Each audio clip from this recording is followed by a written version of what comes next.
Welcome to our 19th One City, One Book special edition celebrating Maya Angelou's I Know Why the Caged Bird Sings.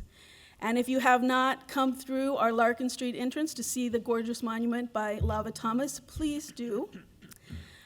In your gift bags that I gave you today is a brochure of other events happening, some book clubs happening, so check all of that out. The 6th floor has an exhibit called Dear Sister Maya, and it's about Maya Angelou's connection to Glide Church and Cecil Williams and Janice Mirkatani. So go check that out upstairs on our 6th floor. And I want to start out with a quote by Maya Angelou and hopefully ground us a little in our current climate. You may encounter many defeats, but you must not be defeated. In fact, it may be necessary to encounter the defeats so you can know who you are, what you can rise from, and how you can still come out of it. The library also likes to acknowledge that we are on the unceded and ancestral homeland of the Ramaytush Ohlone people. We give thanks to and respect to the Ohlone people by taking care of the earth, the animals, and one another. We acknowledge that as non-Ohlone residents, we are guests on this occupied land, and we are grateful for the opportunity to live, learn, and play here. I'd like us collectively to uplift each other, respect the Ohlones, and respect each other and love one another. This is time for kindness and community. With that, I also want to thank all of the people that make this place run that you don't see every day, our custodial, our engineers, our media services, and our security staff who are the backbone of this place. This is going to be such a special day, so I want to bring up our curator for today, Dr. Ken McMillon. Dr. McMillon is a producer, playwright, and editor of Black Fire This Time. She contributed to some other Blues New Perspectives on Amiri Baraka and produced the 2016 Black Arts Movement Conference at Dillard University. McMillon has also produced UC Merced's Black Arts Movement Conference and edited a special edition of the Journal of Pan-African Studies on the Black Arts Movement. Her one-woman show, Confessions of a Thespian, was staged in Berkeley, and her children's book, The Healing Book of Me, is set for release in late 2024. Please welcome Ken McMillon.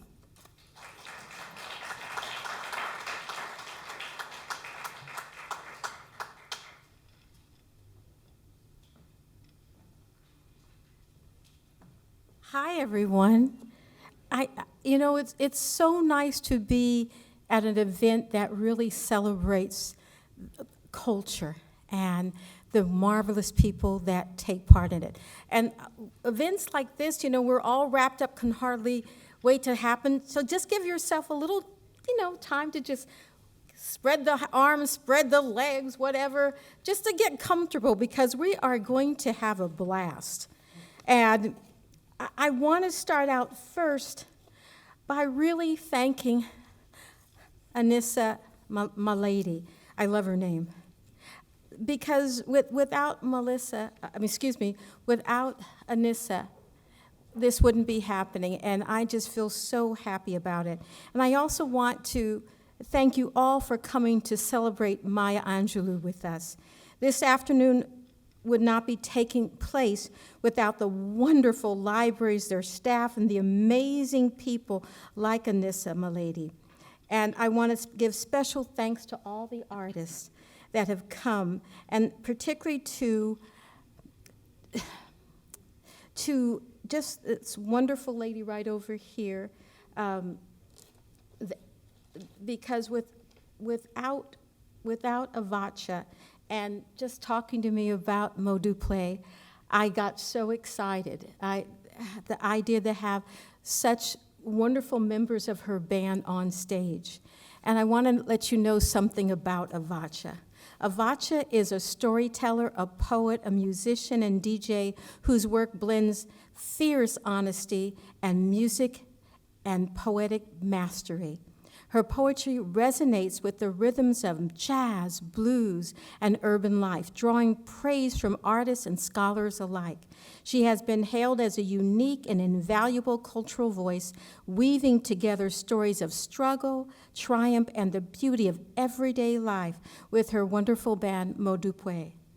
Now, the band members here, and I've been listening to them, are just amazing. We have Ken Okulolo. He's a composer, an educator, and leader of 3 brands. Francis Wong, he's also a composer, an editor, and co-founder of Asian Improv Arts. And Sandi Poindexter, we're so lucky. We have all these composers on stage, master musicians and composers. And she's also an educator of John Handy and class, and also co-founder of Avotcja and Modúpue. I would like you all to give them such a warm hand. Thank you.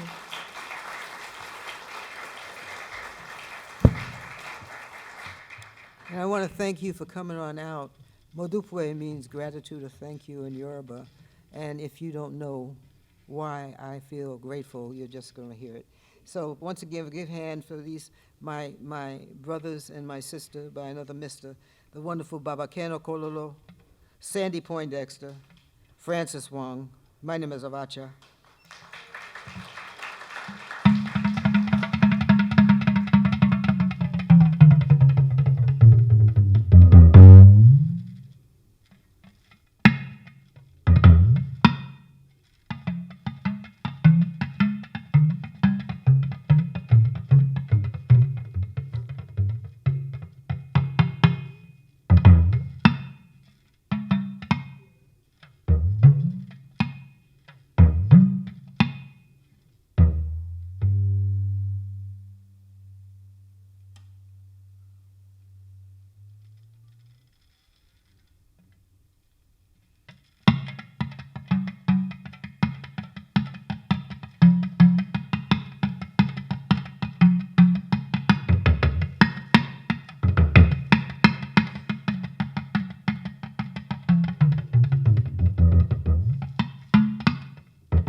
I know why.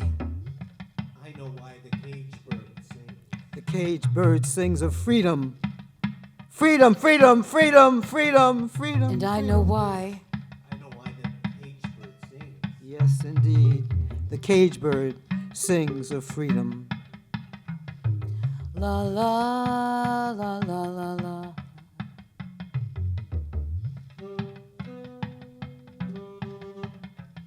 La la la la la la. La la la la la. La la la la la la la.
the gift and the burden. I write. I say, I write because I have to. I write because so many of my ancestors risked their lives and limbs so I'd have the right to. And with every word I write, I reclaim our souls in just a poem or a story. I can wash away the awful shame. I can change his story and take the filth of his chains off my mind, so I write. I write because my life is like a perpetual pressure cooker, like a red-hot, gigantic cauldron, a bottomless cauldron, full of our stories, and they're demanding to be told. You know, the truth is, if I don't write, the ancestors just might get upset, and that's a wrath I can't afford. So I write, and I write, and I write, and I write, and I write, and I write some more, because if I don't, ain't no telling what might happen, and I just might explode.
You know, I would like to fly like the hummingbird, floating on inspiration and sing mystical songs of love, standing still in midair on a cushion of metaphors. I'd love to lie back and dance on the wind, philosophizing about life and the joy of living without having to worry about where the next meal is coming from. I admit it.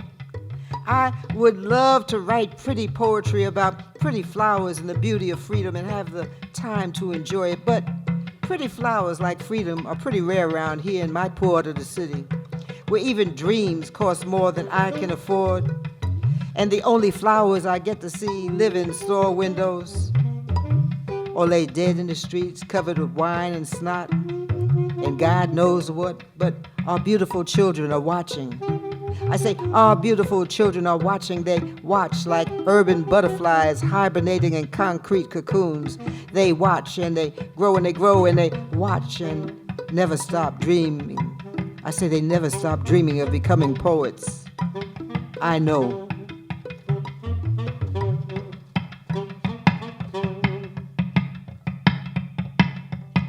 La la la la la la. La la la la la la la. La la la la la. La la la la la la. La la la la la la. La la la la la la. La la la la la. La la la la. La la la la.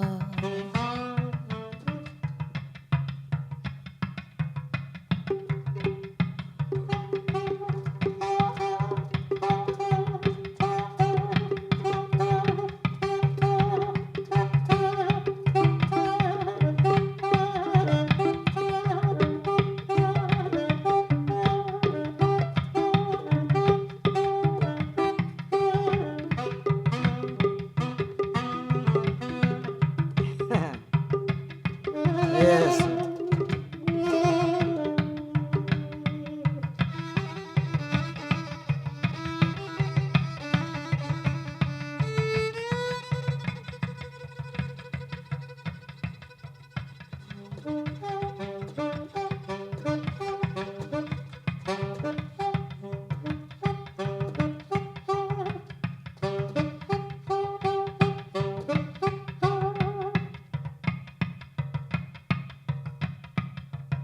I cry creativity. We're living in some strange times. And I cry creativity. I was asleep, you know. I was asleep, secure and comfortably asleep, dreaming of peace and love, hypnotized by a mirage of unity and togetherness, dancing away demons of war and hate in what I thought was a land of plenty, in what I'd been taught was the land of the free.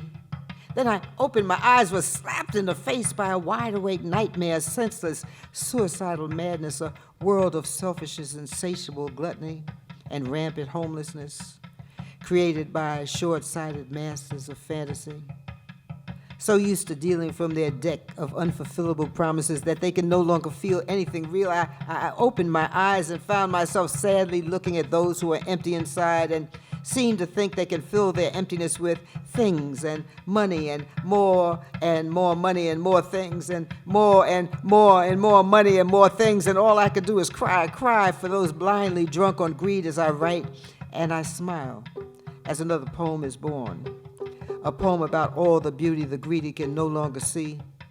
I believe if we artists could only bottle our tears, no one would ever die of thirst.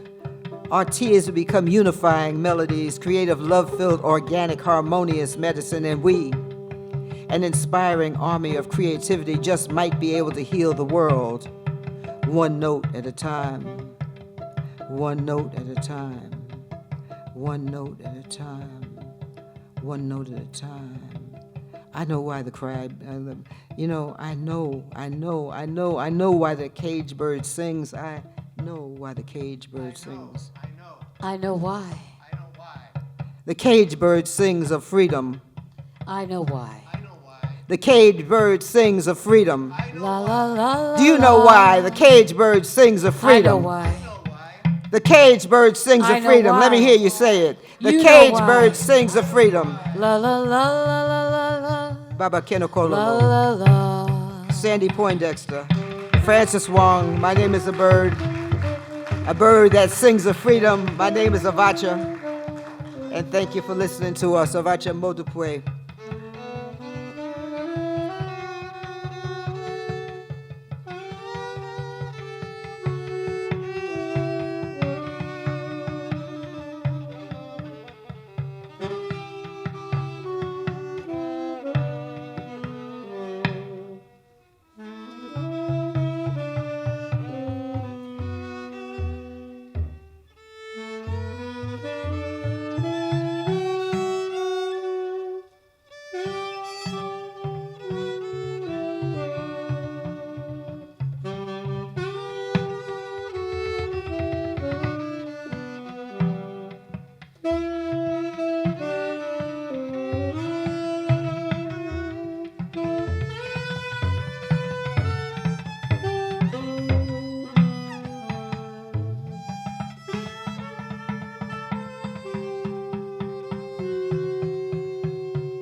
caged bird sings of freedom.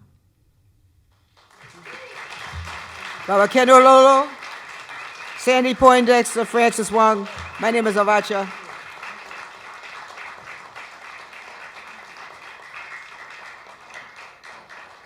And give yourself a big hand for coming and supporting this event. Ay, Dios.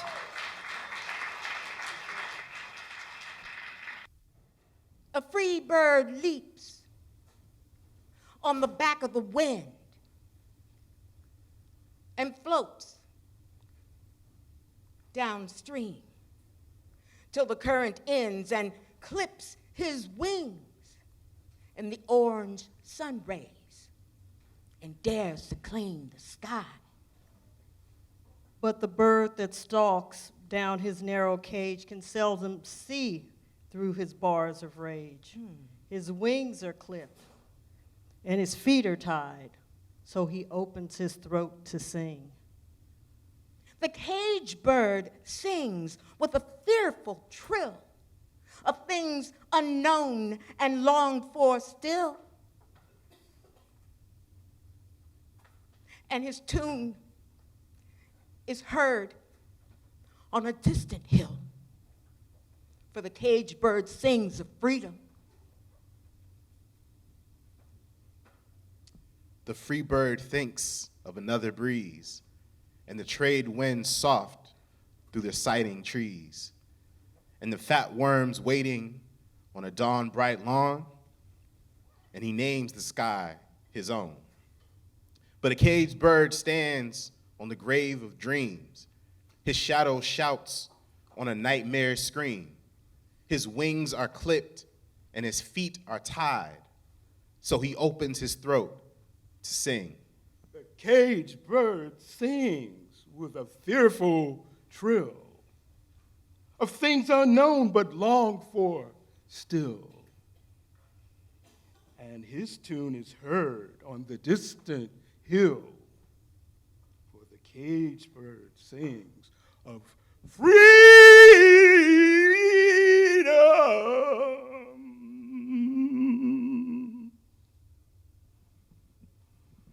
Sympathy by Paul Laurence Dunbar. I know what the cage bird feels, alas, when the sun is bright on the upland slopes, when the wind stirs soft through the springing grass, and the river flows like a stream of glass, when the first bird sings, and the first bud opes, and the faint perfume from his chalice steals. I know what the cage bird feels. I know why the caged bird beats his wing till its blood is red on the cruel bars, for he must fly back to his perch and cling when he fain would be on the bough a swing, and a pain still throbs in the old scars, and they pulse again with a keener sting. I know why he beats his wing. I know why the cage bird sings, ah me, when his wing is bruised and his bosom sore, when he beats his bars and he would be free. It is not a carol of joy or glee, but a prayer that he sends from his heart's deep core, but a plea that upward heaven he flings. I know why the cage bird sings.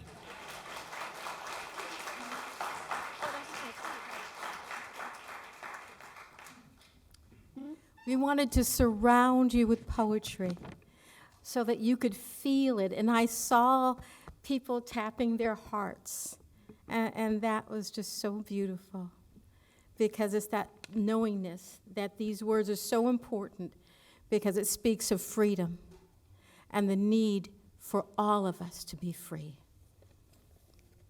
Well, we're going to begin with the marvelous, I feel like giving so many words of praise to Dorothy Lazard. Yeah, she's just, I mean, she is a treasure to our community. I don't know if a lot of you know it, but she grew up in the Bay Area in the 1960s and 70s, and if you were going to say Oakland, our librarian, it would have been Dorothy Lazard. She was our librarian. Yeah. She grew up surrounded by expansive family network and a hunger for knowledge. Lazard is celebrated for her distinguished career as a librarian and public historian. Lazard's memoir, What You Don't Know Will Make a Whole New World, recounts her Bay Area upbringing in the 60s and 70s, revealing a hunger for knowledge and that propelled her into a distinguished career as a librarian and a public historian. Please give a warm welcome to Dorothy Lazard. Thank you.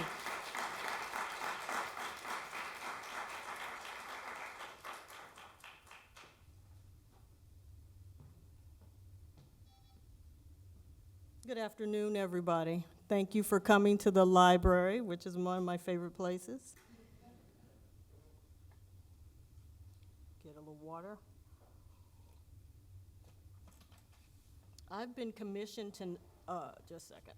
I've been commissioned this afternoon to share with you some history, which is what I am known for, to share with you some history about the woman, the ancestor, the artist that we come to celebrate today. And I'm so pleased that Kim invited me to participate in this event. It means so much to me. We've had some great conversations about Maya in the upcoming weeks in preparation for this program. So I just want to put Maya, for those of you who are not familiar with her work, put her into some historical context so you'll have a better understanding. And I also want to read to you from her book, I Know Why the Caged Bird Sings, to kind of acknowledge place. Maya Angelou's life was an extraordinary journey from Jim Crow back roads to the White House and beyond. Born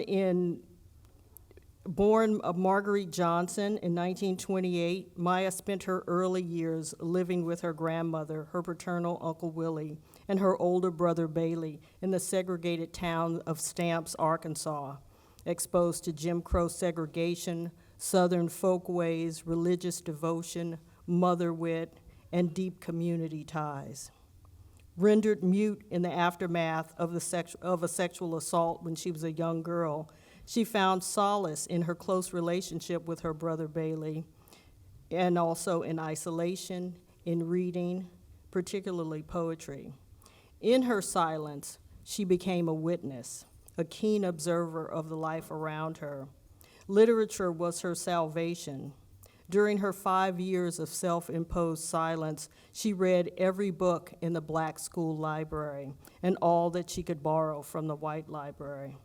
She memorized the works of Paul Laurence Dunbar, James Weldon Johnson, Countee Cullen, whole plays of Shakespeare, Edgar Allan Poe, and Langston Hughes.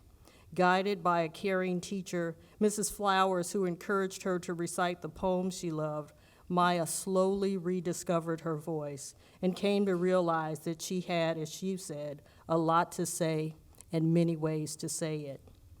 At 14, Maya moved to the Bay Area to live with her mother, Vivian Baxter. It was the first full year of America's involvement in the Second World War. The Bay Area population boomed with tens of thousands of migrants leaving the South to find work in the war industries here and to escape Jim Crow. Jobs were plentiful and much more lucrative than agricultural and domestic work that many migrants had back home. So I want to share with you her view of her community. This is from chapter 27 of her book, I Know Why the Caged Bird Sings. In the early months of World War II, San Francisco's Fillmore District, or the Western Addition, experienced a visible revolution. On the surface, it appeared to be totally peaceful and almost a refutation of the term revolution. The Yakamoto Seafood Market quietly became Sammy's Shoeshine Parlor and Smoke Shop. Yashigira's Hardware metamorphosed into La Salon de Beauté, owned by Miss Clorinda Jackson. The Japanese shops, which sold products to Nisei customers, were taken over by enterprising Negro businessmen, and in less than a year became permanent homes away from home for the newly arrived Southern blacks. Where the odors of tempura, raw fish, and cha had dominated, the aroma of chitlins, greens, and ham hocks now prevailed. The Asian population dwindled before our eyes. I was unable to tell the Japanese from the Chinese, and as yet found no real difference in the national origin of such sounds as ching and chan or moto and kano. As the Japanese disappeared soundlessly and without protest, the Negroes entered with their loud jukeboxes, their just-released animosities, and the relief of escape from Southern bonds. The Japanese area became San Francisco Harlem in a matter of months. A person unaware of all the factors that make up oppression might have expected sympathy or even support from the Negro newcomers for the dislodged Japanese, especially in view of the fact that they, the blacks, had themselves undergone concentration camp living for centuries in slavery's plantations and later in sharecroppers' cabins. But the sensations of common relationship was missing. The black newcomer had been recruited on the desiccated farmlands of Georgia and Mississippi by war plant labor scouts. The chance to live in a 2- or 3-story apartment building, which became instant slums, and to earn 2- and even 3-figured weekly checks was blinding. For the first time, he could think of himself as a boss, a spender. He was able to pay other people to work for him, that is, the dry cleaners, taxi drivers, waitresses, etc. The shipyards and ammunition plants brought to booming life by the war let him know that he was needed and even appreciated, a completely alien yet very pleasant position for him to experience. Who could expect this man to share his new and dizzying importance with concern for a race that he had never known to exist? Women were working at rates and in industries they never had access to before. Maya attended George Washington High School in San Francisco. Being a grade ahead in school, she was understandably eager to get out into the real world, but she was too young to work. Maya's mother allowed her to leave school for a semester to find work. She applied for the Women's Army Corps but was turned down because she had taken classes at the California Labor School, believed by some to be communist. Maya knew the streetcar companies in San Francisco were hiring. She went down to the Market Street Railway's office and asked for an application. She was snubbed. This only made her more determined to land the job. She went back every day for 3 weeks, and once she got the application, she lied and said she was 19 when she was only 15. Maya was finally hired as a conductor on the back platform of the streetcars, collecting fares and making sure passengers boarded and disembarked safely. Before returning reluctantly to school, she worked for the company for 5 years before returning reluctantly to school. She graduated from Mission High. Having a child at 17 and a brief marriage in her early 20s, Maya was determined to make a way for herself and her son, Guy. A move to New York City sparked her creativity. Maya, who was born during the Harlem Renaissance, came of age in a particularly fertile period of creative output and rising political consciousness. During the 1950s, she worked in nightclubs and theaters as an actress, dancer, and singer. She introduced audiences to African dance and folk and calypso songs. She joined dance and theater companies, performing in New York cabarets and in San Francisco's Purple Onion, as well as Europe. While living in New York City, she joined the Harlem Writers Guild and met writers such as Pauline Marshall, Rosa Guy, and John O. Killens, who would become important peers and mentors to her, encouraging her writing. She and her fellow writers used their literary talents to fundraise for social and political causes important to them. She and Killens, for example, organized the Cabaret for Freedom, a fundraiser for the Southern Christian Leadership Conference. During the 1960s, as the civil rights movement and the African liberations movement picked up steam, Maya became involved in the domestic and international struggles for Black freedom. In Egypt, she worked as a journalist. In Ghana, as a college administrator. She met Malcolm X while living in Ghana and agreed to work with him in his planned Organization for Afro-American Unity shortly before his assassination. Back in the States, she reconnected with James Baldwin, her brother from another mother, who would become her spiritual rock and motivator. In 1969, her first book, a memoir, I Know Why the Caged Birds Sing, was published and released to great acclaim. And in the wake of its success, she became a prodigious contributor to the cultural landscape.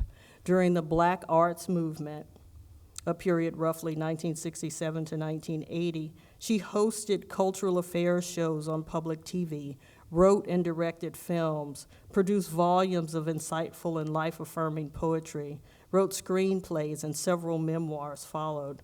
She became the first Black woman to become a member of the Directors Guild of America, the first to direct and score a motion picture. She was tireless in her efforts to create art and distribute joy and understanding to the public. Her boundless enthusiasm for life, exemplified in that brilliant, toothy smile of hers, in those crisply spoken words laced with wisdom, was her gift to her peers and to us artists who follow her.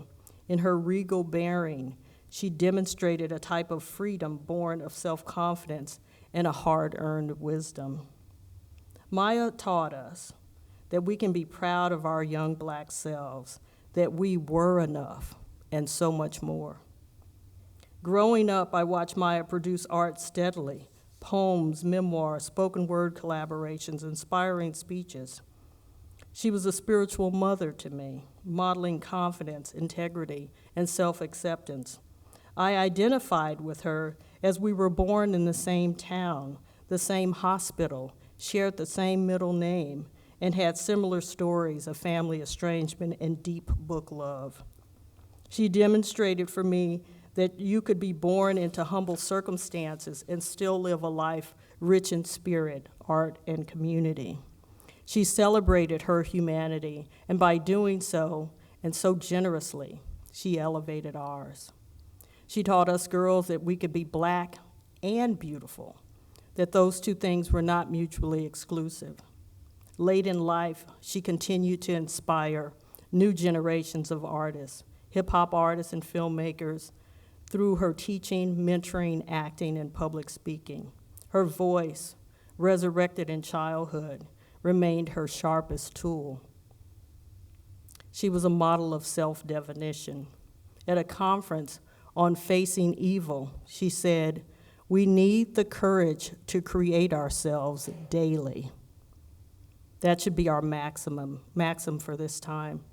We artists, thinkers, writers, activists, activators must continue, as our honored ancestor Maya did for so many years, to get up, show up, and step up. The world needs you. Thank you.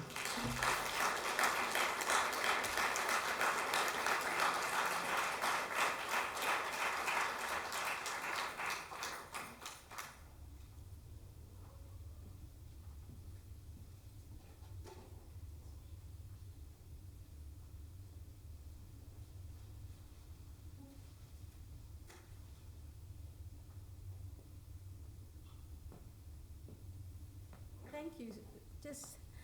I'd like you all to just give her another hand because that was so beautiful.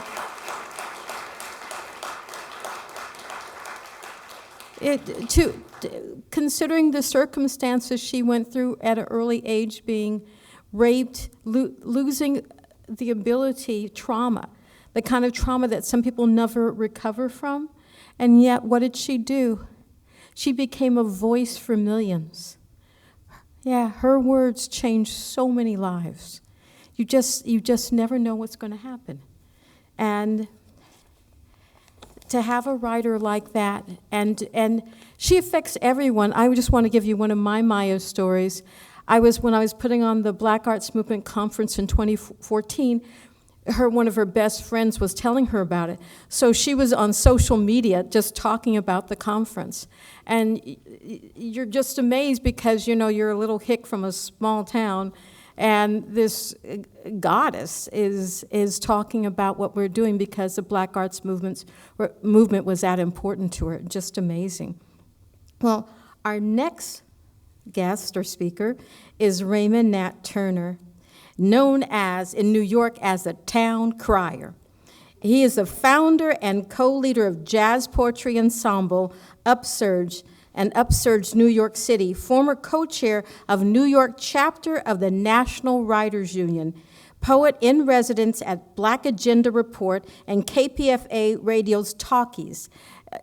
Talkies is wonderful. Chris Welch's show on KPFA. Both Raymond and Chris do it together, and they're just an awesome duo. Turner was privileged to have read at the Harriet Tubman Centennial Celebration in Auburn, New York. He appeared at numerous festivals, including Pan Fest Ghana, West Africa, Dissident Arts Festival, Vision Festival, Monterey Jazz Festival, not Jack. Open for luminaries such as James Baldwin and California Congresswoman Barbara Lee, following her lone vote against attacking Afghanistan. Please give a warm welcome to Raymond Nat Turner.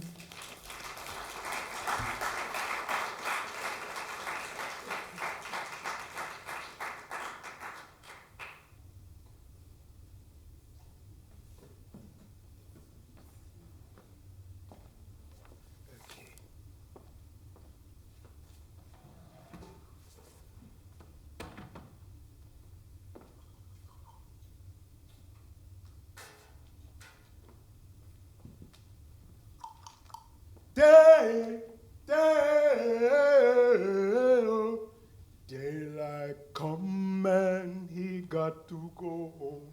Ooh. Daylight come and he got to go home. Ooh. Mentored by Paul and Marchwood King. Ooh. Daylight come and he got to go home. Mentored by Paul and Marchwood King. Ooh. Daylight come and he got to go home. Activists who act and sing. Daylight come and he got to go home. Daylight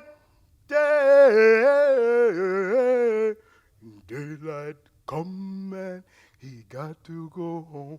They say, come, Mr. Rallyman, rally resistance. Daylight come and he got to go home. They say, come, Mr. Rallyman, rally resistance. Daylight come and he got to go home. This marathon take heart and persistence. Daylight come and he got to go home. This marathon take heart and persistence. Daylight come and he got to go home. Ooh. Daylight come and he got to go home. Ooh. Daylight come and he got to go home. Ooh.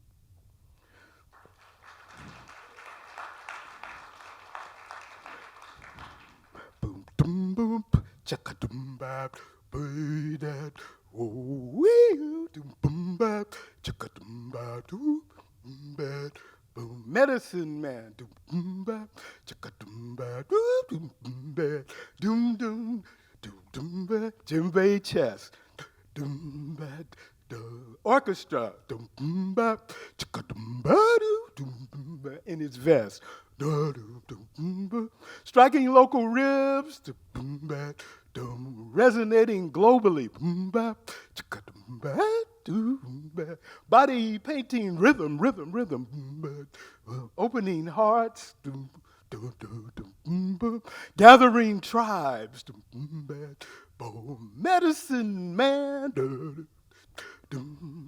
Tribe of I can, Cali African, speaking sinew, muscle, mother tongue, ancestral spirit. Can you hear it? Can you hear it? Can you hear it? Bird with supple wings spread wide, flapping against the tide, soaring, spinning circles of song, ever wider, wider, wider, wider. Medicine man, song shaman, dispensing tinctures in tonic of mirth, pulling roots from deep in the earth, using harmonious melodic infusions, healing terminal spiritual contusions, practicing playful pirouettes across lines of language, currency, and gods, while small-minded men with miniature hearts go bugging the world. Boom, boom, but can't hear it. Eavesdrop, but can't hear it. Gather freighters full of intelligence to suffer 1,000 years of ignorance. Can't hear it. Medicine man. The sun never, ever, ever, ever, ever, ever, ever, ever sets on a circle singer's empire, 'cause truth is the weapon of mass instruction. And love wins wars for hearts and minds. And we can, yes we can. I know we can, yes we can. I know we can, yes we can. I know we can. Order world new, order world new, order world new, new world order. Thank you. Thank you.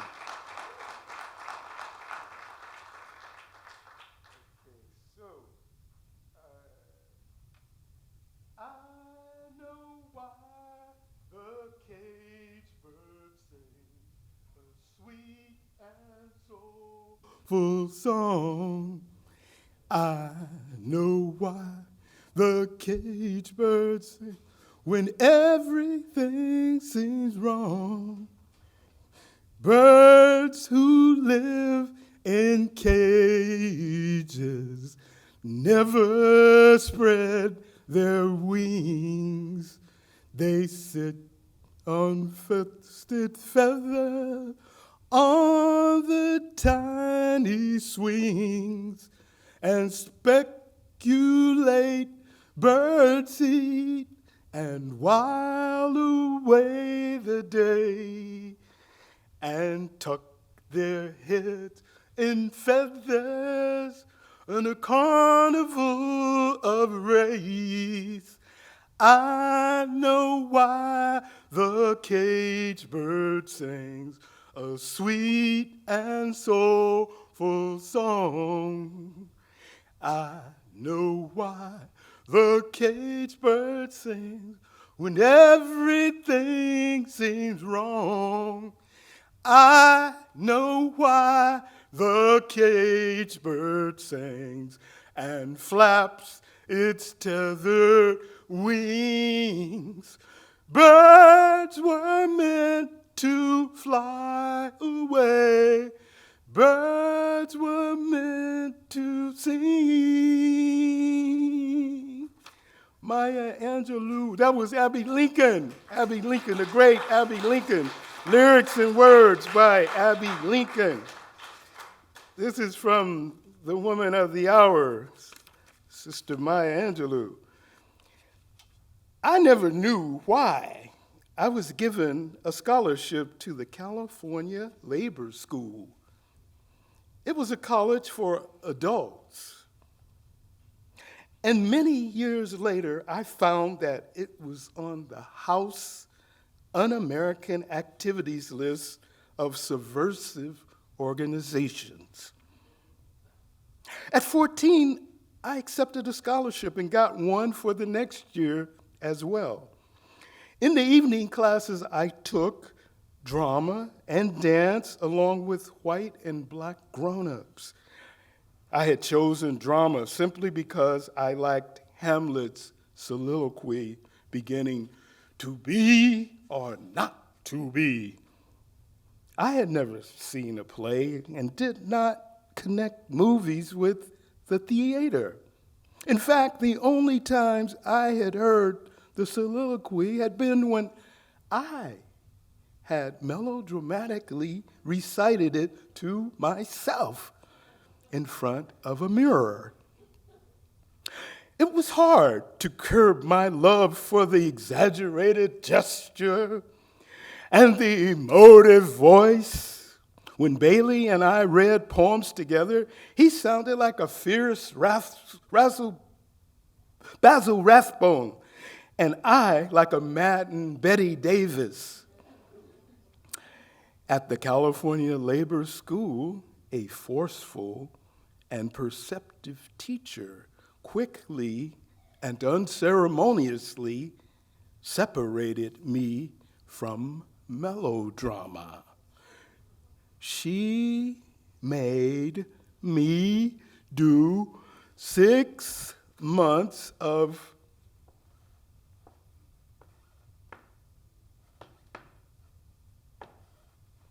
pantomime.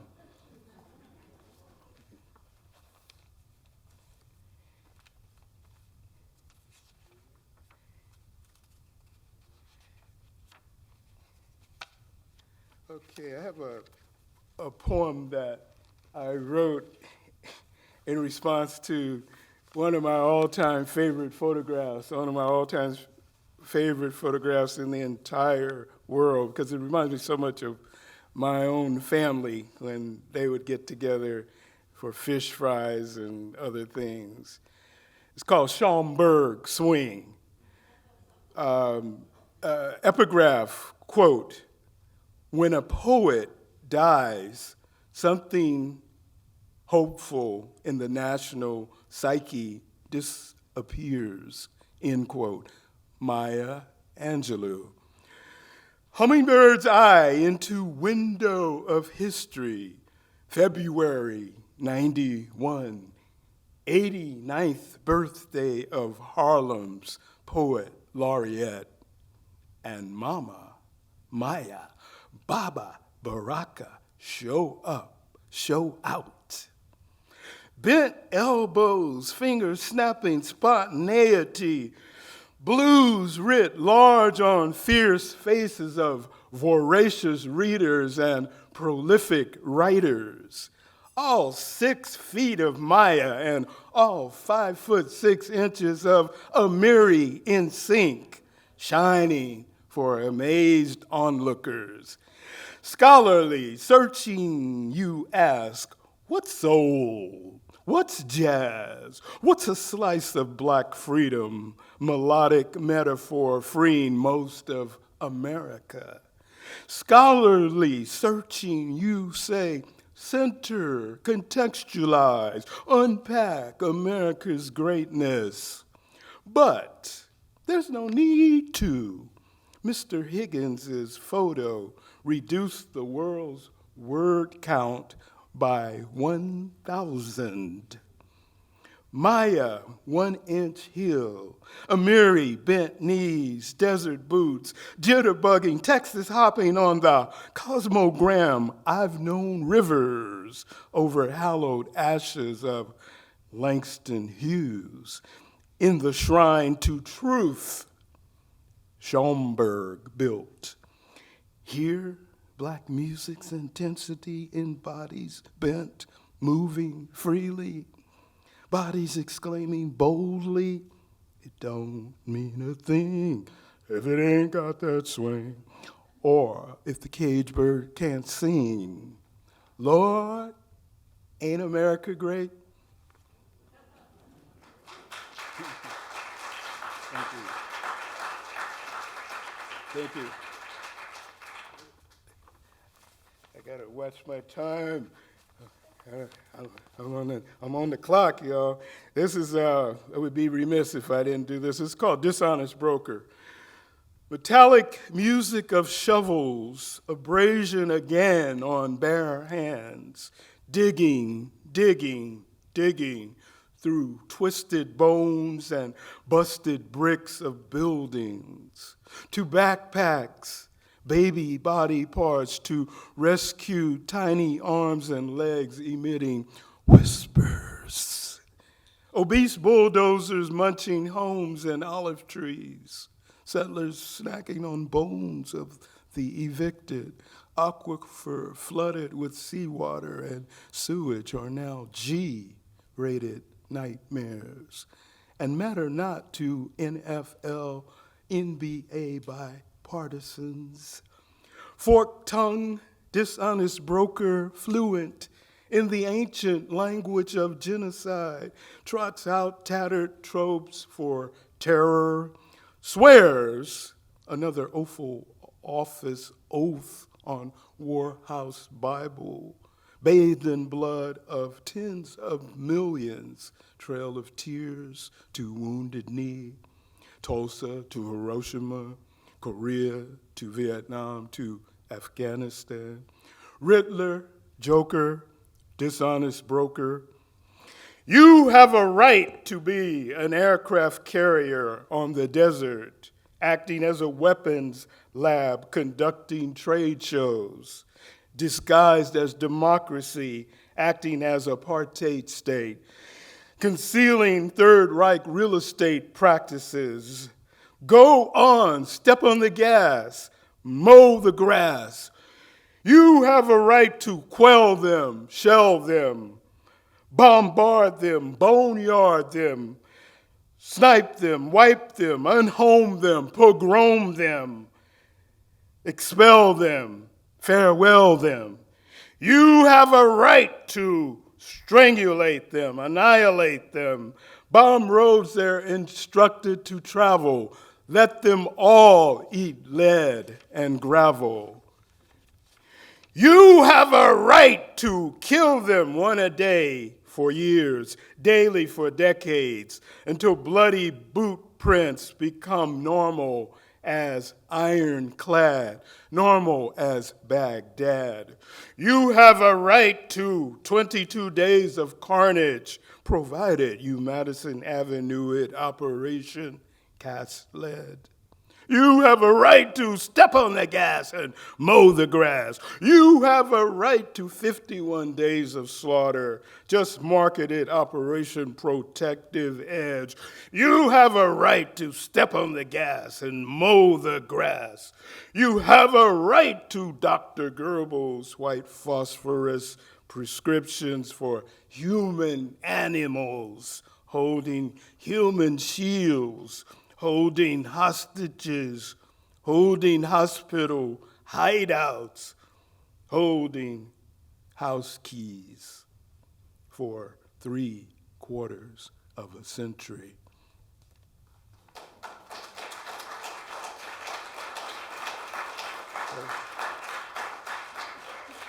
So this is for San Francisco Public Library, to Mike back there and the rest of this crew, to Anissa, to all the crew for the San Francisco Public Library, and librarians all across the country. This is written in Oakland. Yeah, do it. This was written in Oakland during the Jerry Brown years. Jerry Brown, you might remember, he was a mayor, neoliberal, wanted 100 police officers. He wanted to take the funding from the city budget and put it into 100 police officers. So I wrote a response. It was called 100 Librarians. I'm looking here and there. I'm searching everywhere.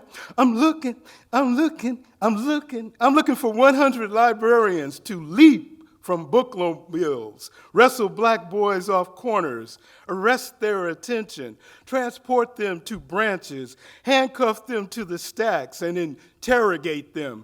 Tubman was strapped, wasn't she? Douglas assaulted his master, didn't he?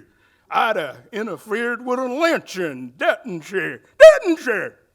Interrogate them.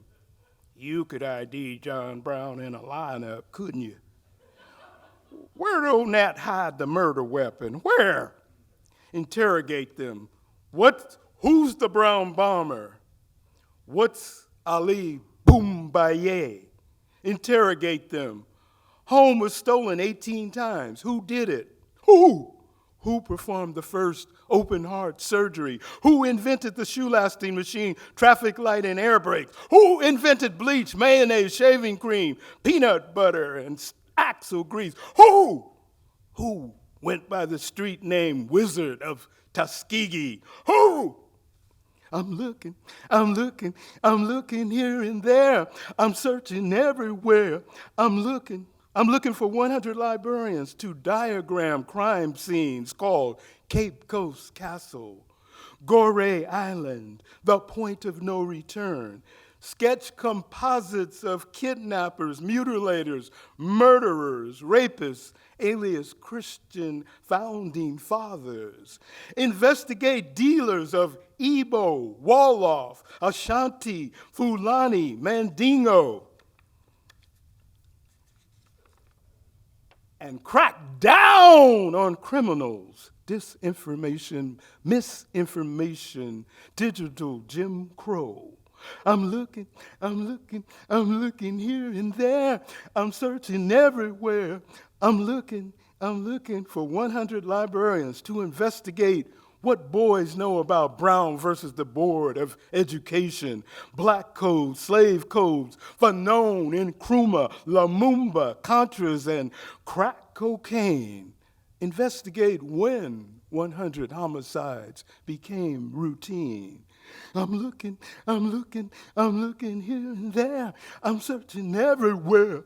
I'm looking for 100 librarians to throw the books at boys. Try them as adults reading Malcolm. Give them hard time in Black Awakening in Capitalist America. Indeterminate sentences in Das Kapital. Lock them in solitary with the invisible man. Slam their heads into the souls of black folk. Transfer them to reference and choke them with Chaucer's studies at the University of Timbuktu. Strike them with Memphis, Greenwood, Rosewood, Kush, Kemet, 17 universities and 70 libraries the Moors built. I'm looking here and there. I'm searching everywhere. I'm looking for 100 librarians to recapture wards with sweetly calculated strokes. Inject them with high expectations, cruel, cool, and unusual punishment. Watch them jerk, writhe, gasp for breath, and fight to keep hearts and libraries open. Thank you. Thank you for your time and attention. Appreciate you.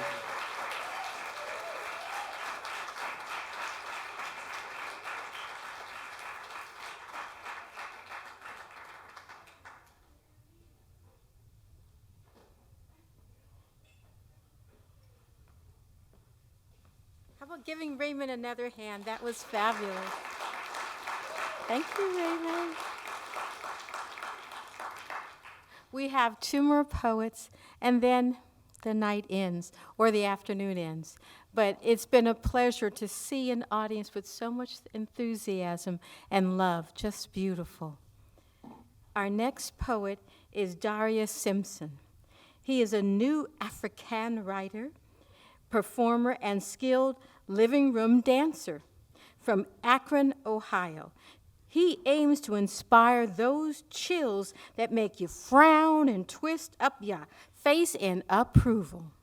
Darius believes in the dissolution of empire and the total liberation of Africans and all oppressed people by any means available. Please give a warm welcome for Darius.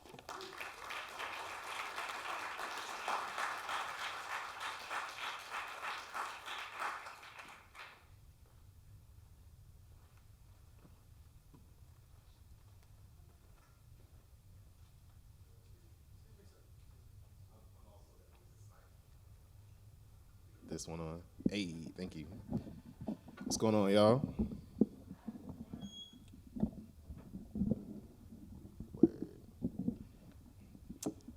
Can we give it up for all the poets and speakers so far tonight, or this afternoon?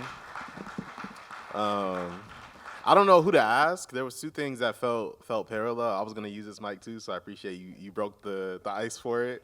And then I was also gonna ask for that picture with Amiri Baraka and Maya Angelou. I don't know who to ask or if it's too much to ask, but whoever's listening, if you can put it up here and freeze it, because I also love that picture.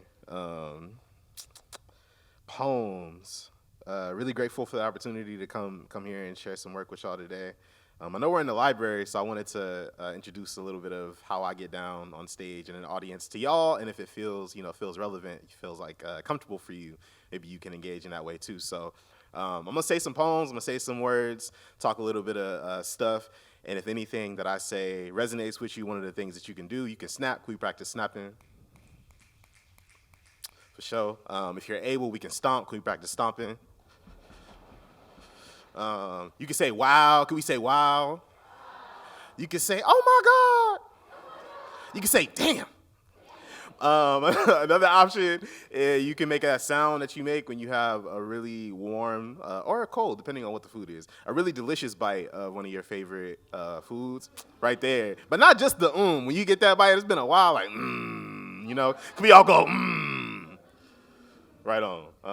So yeah, at any point, if you feel called to talk back to me in that way, feel free. The Black artist's role in America is to aid in the destruction of America as he knows it. Amiri Baraka. What is the artist's job? To make war. The artist's job is unrelenting war on evil. Also Amiri Baraka. So I'm gonna share some work that touches on some themes. Maya Angelou is one of those figures that really gets watered down, especially in the so-called United States. Somebody that they take and package back to us as a Black History Month token. But as was noted in the introduction earlier, she was heavily involved in anti-colonial movements. When the United States government, in collaboration with other European operators, assassinated Patrice Lumumba, Maya Angelou was one of the folks that went to the UN to protest. And so I encourage all of us to, even with Amiri Baraka, all of our figures to dig a little deeper and honor that legacy and lineage. When we think about war, we think about the grand expressions of it when mass killings start. When blood starts to drip, when militaries mobilize in this really dramatic way.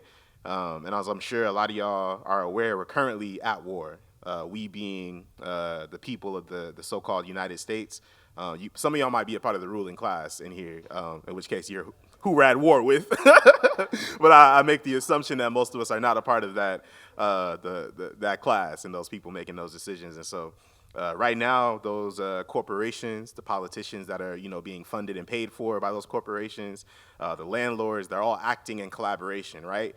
And so the inability to pay rent, inability to afford healthcare, afford food, gentrification, all of these are manifestations of this consistent war that a system is waging on us. And so Two, just like us, like I said, the corporations, they're organized right now, you know? They are relentless in their pursuit for profits by any means necessary, right? And so two, if we are to actively engage in the war, rather than to just be victims of the war, we have to be organized and we have to make a commitment. And so, yeah, I encourage you to think for yourself what that is and what that looks like. We've been taught that individualized action and individualized politics. I can do the best I can in my little isolation. That's never how change works. That's not how fighting against an oppressor works. And I know it's hard. I know we don't have as many organizations. We don't have a culture like the Black Arts Movement going around where we're really questioning who we are as a people, but we have to get back into that so we can start to identify away from this empire that's going off a cliff. Cool? For sure. I'm a part of an organization called People's Programs. That's one of the ways that I manifest my politics and in collaboration with other people. Down to talk to you more about that organization. And yeah, after. One more thing. Sorry, I know I'm saying a lot that's not poems, but I have a book. The words that I'm going to be sharing, the poems I'm going to be sharing are from the book. If you want to get the book, you can also holler at me after. Y'all ready to hear some poems now? Okay, cool.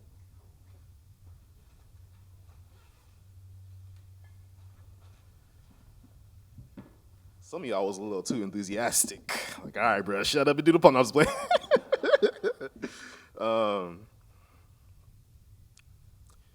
The city is hell hot this evening.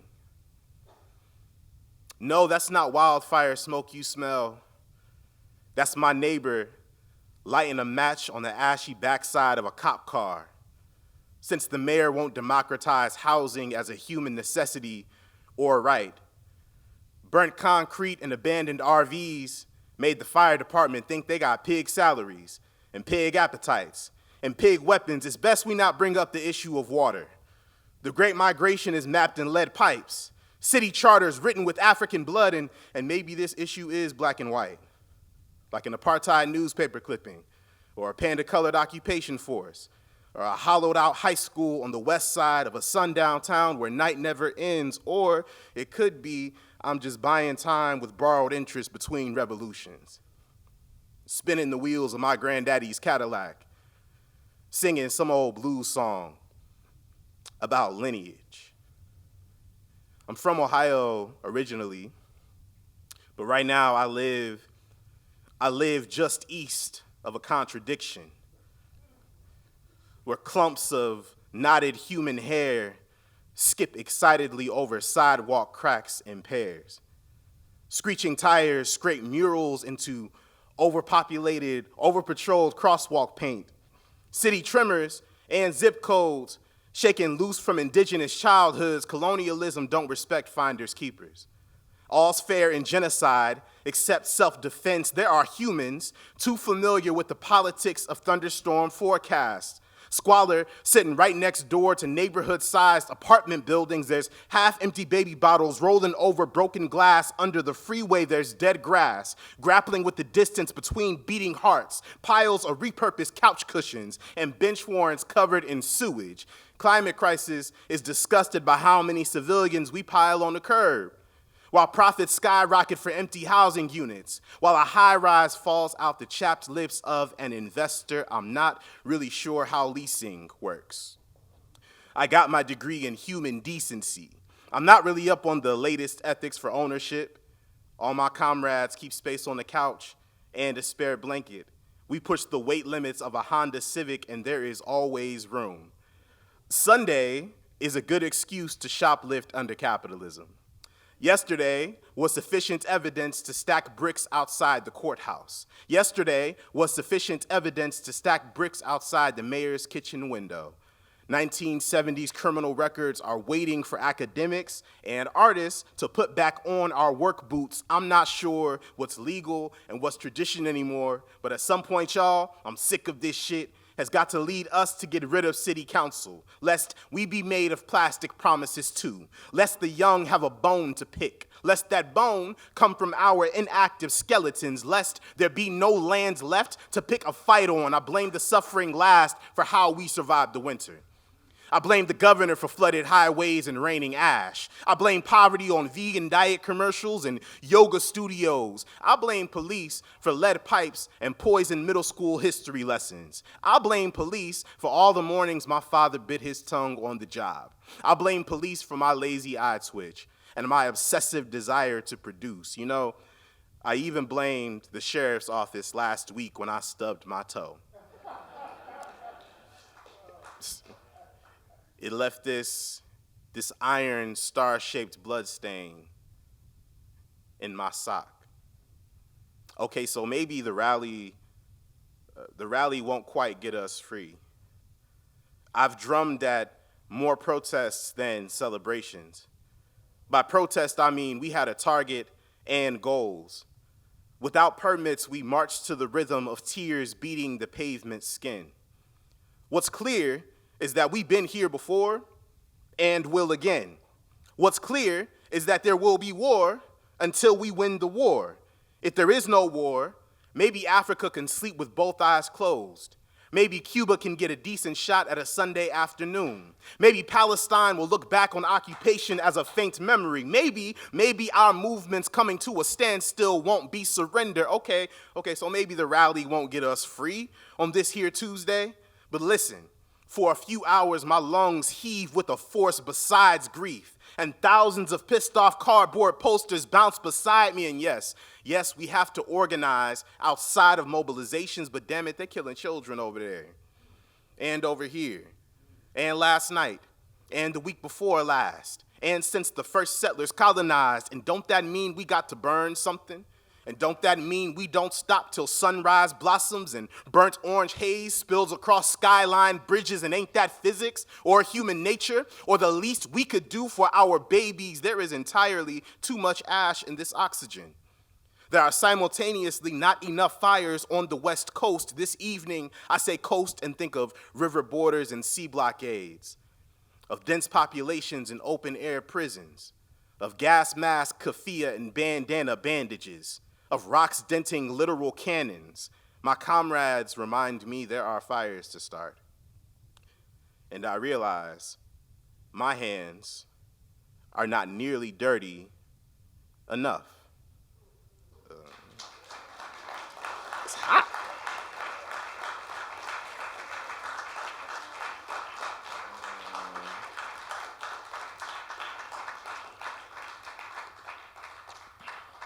With the name of the event and the refrain from today, Caged Bird, we've been bringing up this idea of imprisonment, and again, thinking about a movement's ability to connect with its people, right? That's why I say it's important to involve yourself in a collective, whatever you call it. If you have a weird relationship to organizations, you know, whatever the thing is, that is a collective body. Because right now, you know, if I'm a person that believes in the liberation of black people, y'all believe in the liberation of black people?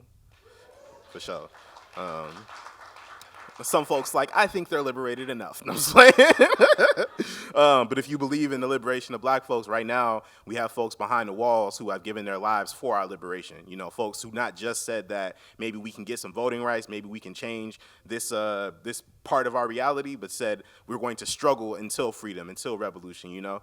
And they're still languishing behind prison bars. And so if I'm a person, a part of that movement, that means I need to be organizing to get them out, right?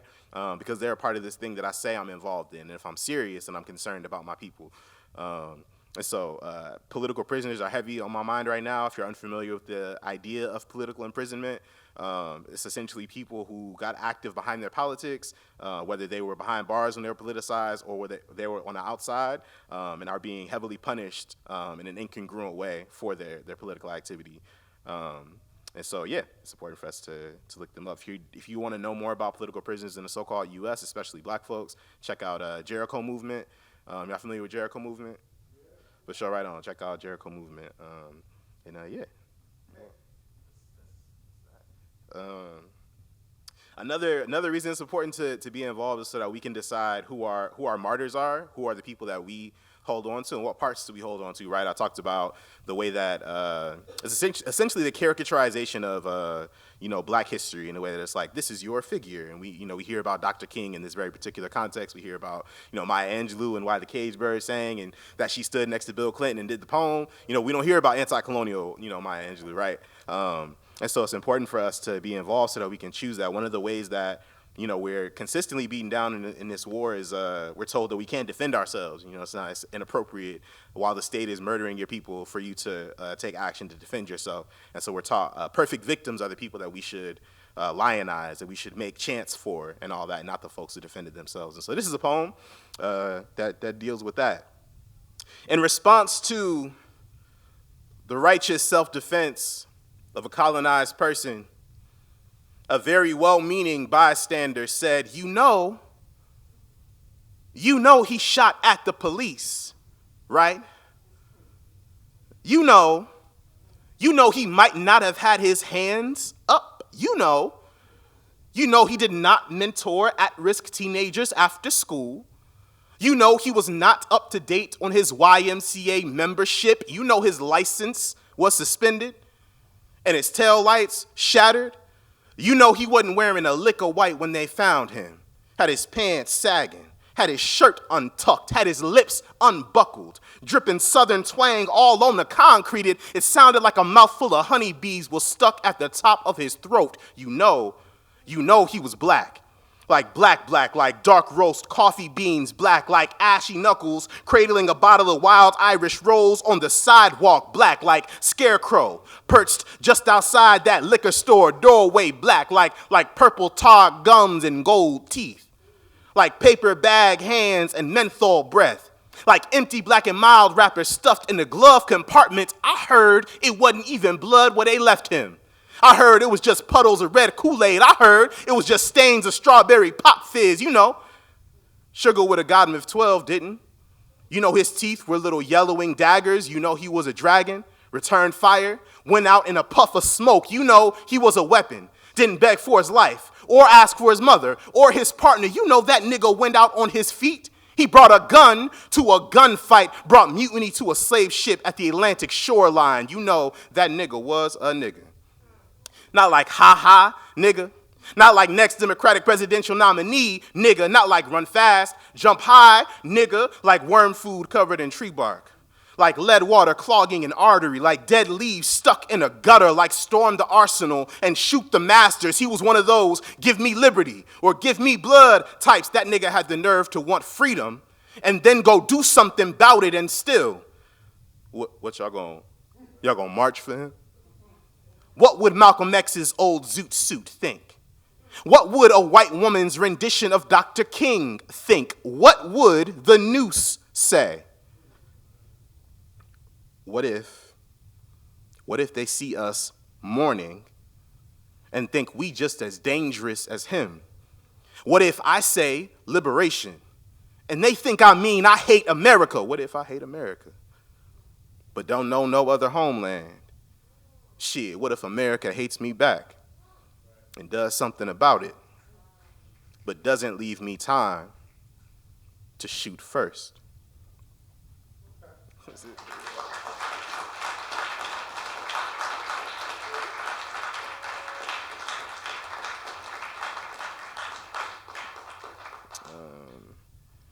This is the aforementioned book. Ooh, I'm going to read a poem from here and do one more.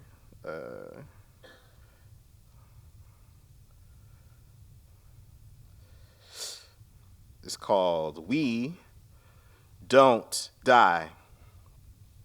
We second line trumpet groove through gridlock streets. We home go in charcoal black Cadillacs stretching around corners. We wake up sharp in our Sunday best, stiff but beaming. We move the sky. We escape route starshine. We crescent moon conspiracy. We come alive in the closed palms of midnight. We electrify. We past due bill but full belly. We fridge empty.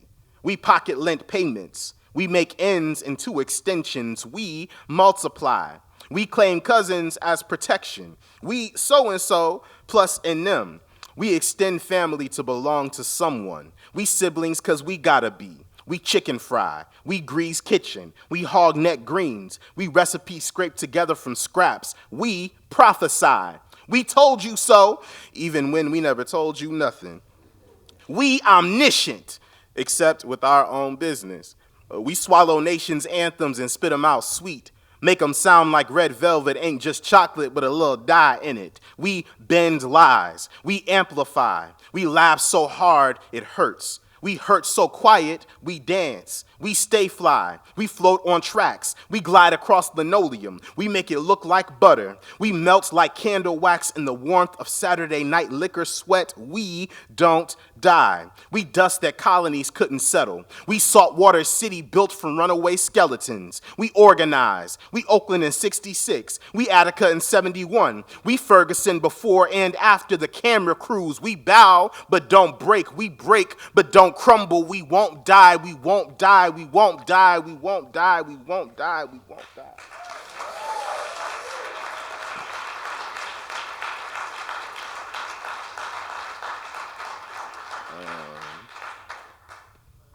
And for my last poem, I do a poem I never actually read in full.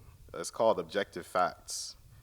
If you disagree with anything in this poem, I'm sorry, but it's subjective because it says objective facts on top. So, yeah.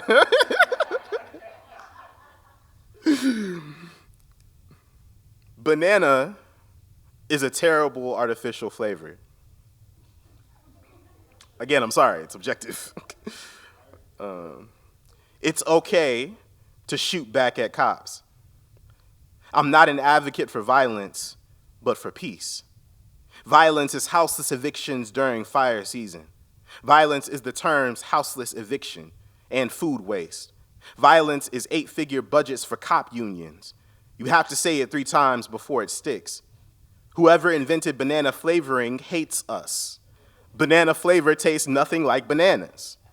Annually, U.S. companies discard literal tons of food. When I say it's okay to shoot back, maybe I mean necessary. Maybe I mean we've tried everything else. Maybe it's time we buck up and buck back. There are enough structures to house every human. Captain Planet has beef with the U.S. military. A few people have decided the color of the sky. Even less have decided the flavor of the ocean. Schools are closing due to poison water fountains. Prisons remain open despite hurricane evacuations. Prisons remain open despite smoke in the vents. Prisons remain open despite an airborne pandemic. Public schools close in the Midwest when it's cold. New prisons generate revenue for downtown suits. New schools don't produce free labor forces. A student asks too many questions of the whip. A prisoner can't call home for a guardian. With history books like this, who needs a pledge? If you do the math, you end up on a watch list. If you do the math, you become a flight risk. If you do the math, you find a gun in your hand. Kwame Ture is my favorite poet. If we love our people, we'll organize. If we are tired of this shit, we'll organize. If we want uncontaminated oxygen, we'll organize.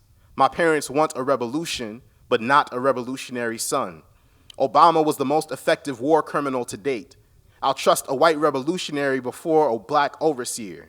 What we believe is a result of our understanding of history. What we believe means very little if we don't act on it. What we believe might be what's keeping us in chains. I believe in self-defense and liberated zones. I believe in above-ground decolonization. I believe in avoiding enemy lines at all costs. I believe that we will win. I believe that we will win. I believe that we will win.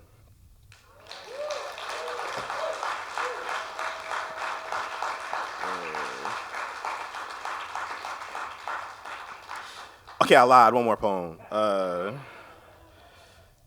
Again, inspired because that picture. I wrote a poem that references that picture. Amir Baraka's birthday is October 7th. I don't know y'all's relationship to decolonization, but when we talk about decolonization, that includes an occupied, colonized people getting rid of their colonizer. Anything else is bullshit, I'm sorry to say. And so whatever your feelings are about Al-Aqsa flood, I encourage you to question your feelings about the prior century of settler colonialism in Palestine. And so this is it's a poem called Amiri Baraka Watches Fireworks on October 7th from a hot air balloon over the Mediterranean Sea.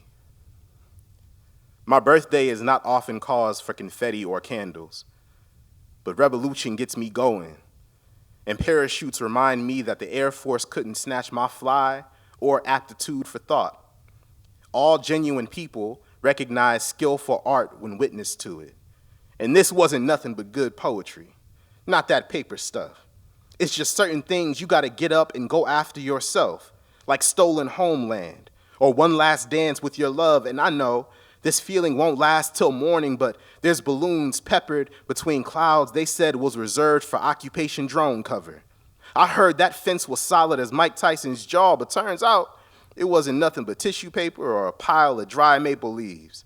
An honest line of poetry will hit you with surprises like that. Gorillas write unpredictable history, and up here, there ain't nothing but space and opportunities to fall or fly or float into the sun. And if not for the intransigent habits of gravity, Zionists would have drifted off to Mars with all that helium headspace, man-made mess cloaked in a stream of Babylon Brook bullshit, camouflage for profitable nature of land grabs and evictions. It was only a matter of time. You see, you can't keep people in cages for too long before they fashion the border into serrated steel. I must admit, I haven't felt joy like this since Maya and me cut that rug down to handkerchief fabric in honor of Langston. But didn't I tell you what good art will do and what spirit it carries? Happy Palestine and free the birthdays of landmarks and martyrs unborn by hellfire but still alive in the actions of those who fight. From the air, from the river, from the sea, from the tunnels, from every colonized corner to each liberated parcel till victory. Thank y'all.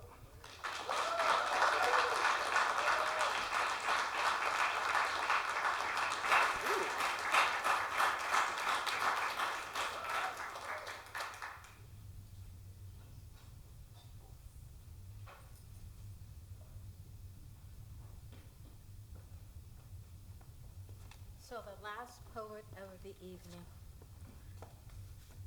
Well, before we, yes, can we give another round? Yes, Darius. And all the poets and writers and everyone, and yourselves, give yourself a, you're just a wonderful audience. And thank you all, and the staff and the crew, Anessa, this is just an awesome afternoon. Well, our last poet is Tureeda Mikell. She's a story medicine woman, a poet, an educator, an activist for holism, Black Panther alum, received a 2024 Berkeley Poetry Festival Lifetime Achievement Award. Yes, beautiful. She's the author of the second full-length collection, The Body Oracle of Memory. It was released in 2024 by Black Lawrence Press. Please give a warm welcome to Tureeda.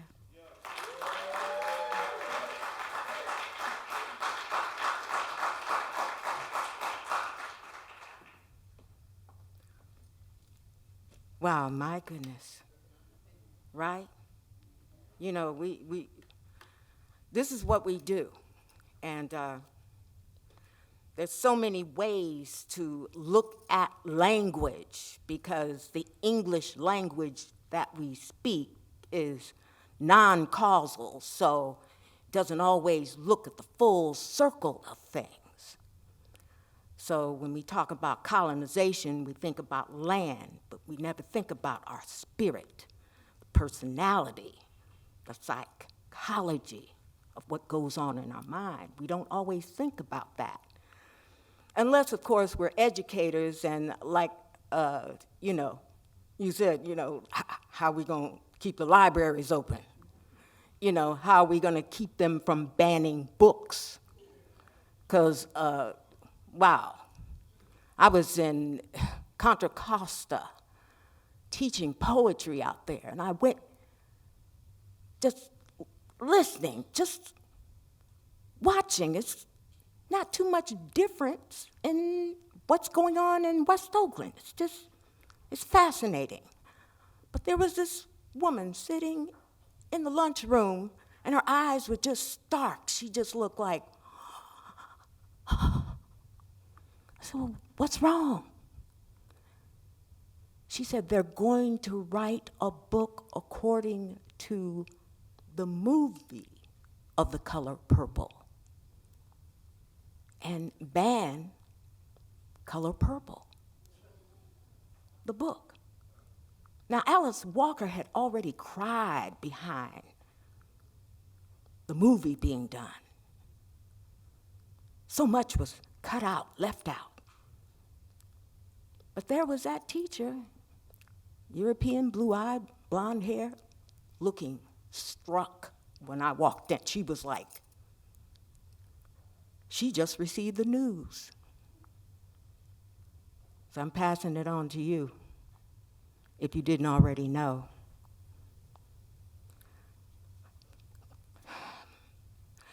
There's a lot of things taking place, and I'm going to share a little bit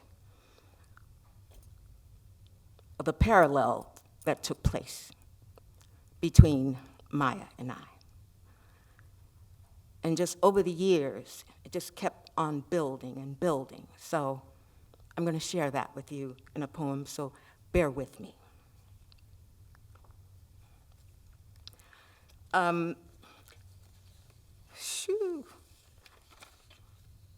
Maya.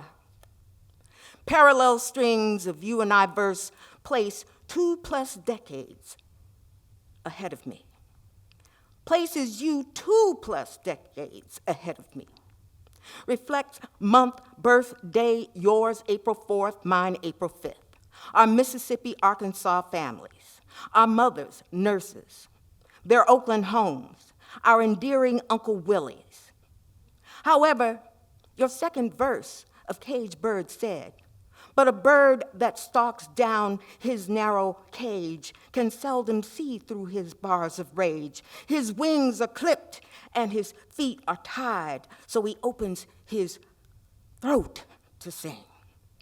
But we couldn't sing. We couldn't see through the rape. Yours at 8, mine at 10, walls wrapped in secret cries of bedroom sins, plundering young bodies, death threats if we tell, our wings clipped, our feet tied, attorneys question, our innocent hides. Oh, me nasty thing. Violators give you sinister grins in court. Violator tells me I fought him like a man.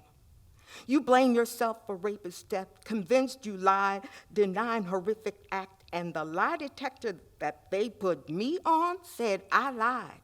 But all I said was true. Children are to be seen and not heard. Comes from some old backward school rule. You choose to be mute, silent. In shock, I lose my voice. Paper, pen, pencil locates our words of choice. In solitary confinement, we write what we cannot speak. And we know why the caged bird sings. Decades apart, years fly, vicious personal traumas behind. I attend your school, Washington High, join African dance company, perform in plays, sing, compose songs as we write our way out of these constrictions. It's the second Reconstruction. It's Black liberation, the Black arts movement, civil rights. And then we recall, do you recall what Malcolm X said? If you're a citizen in this country, you don't need civil rights. You're not a citizen. You're just a slave with an attitude. We recognize another type of rape and abuse. Martin Luther King is assassinated on your birthday, day before mine.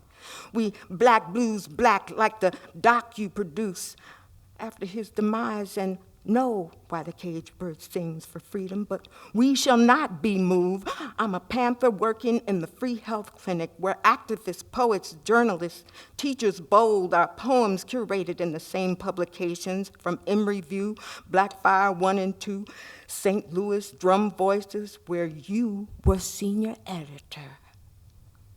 Our parallel continued when my daughter meets you at Glide Church, years before you left this side. She mentions my name, you smile and recognize, though your accomplishments far outweigh mine. Like hope springing high, still we rise. Up from the cracks and crevices of concrete, a flower escapes to sprout to the sun. So thankful of verse timed our parallel spring, and know why a caged bird sings for freedom.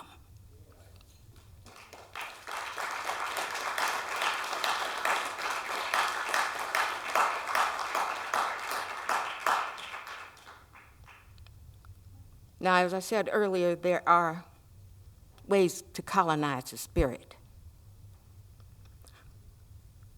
From Maya's third verse. The caged bird sings with a fearful trill of changes unknown but longed for still, and his tune is heard on a distant hill, for the caged bird sings of freedom. My people turned away from worshiping their source of miracle and magic done. My people turned away from worshiping earth, water, winds, stars, and sun, so they could worship someone on a cross. Now so many are lost, deceived and made to believe guilt from another culture, a vulture polluting our well-beings with sights of non-realistic dreams. Now too many cry because too many die by sacrificial death, worshiping lies. Try to turn us from the sun and memories of water, fire, light, wisdom.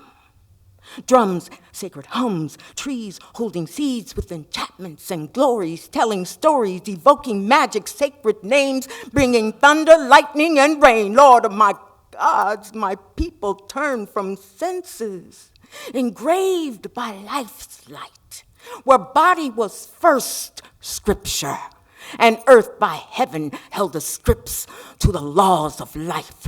From water spirits smells and spells with atmospheric wells of genetic keys, from wind's oracle messages through soft breezes, from mother tongue's sacred words connecting third eyes, from birds' seasonal flight messages in skies, and the naming of our children for the presence in their lives. From earth where gardens had worth and birth was not an ongoing pain, where raising the young was not a fearful gain, where life wasn't frequently visited by the insane and maimed for and by a chemically sensitized, blood-infested, diseased, murderous rain. Yes, my people are troubled, yet they secretly know the poisonous snake they fight each day.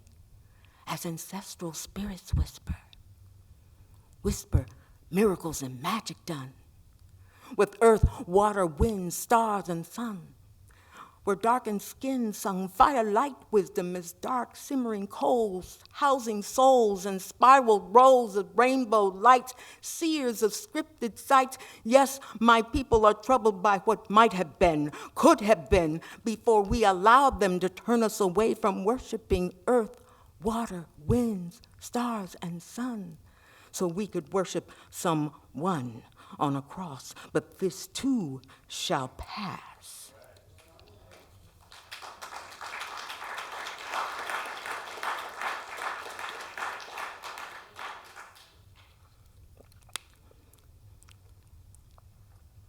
From Dunbar's second verse.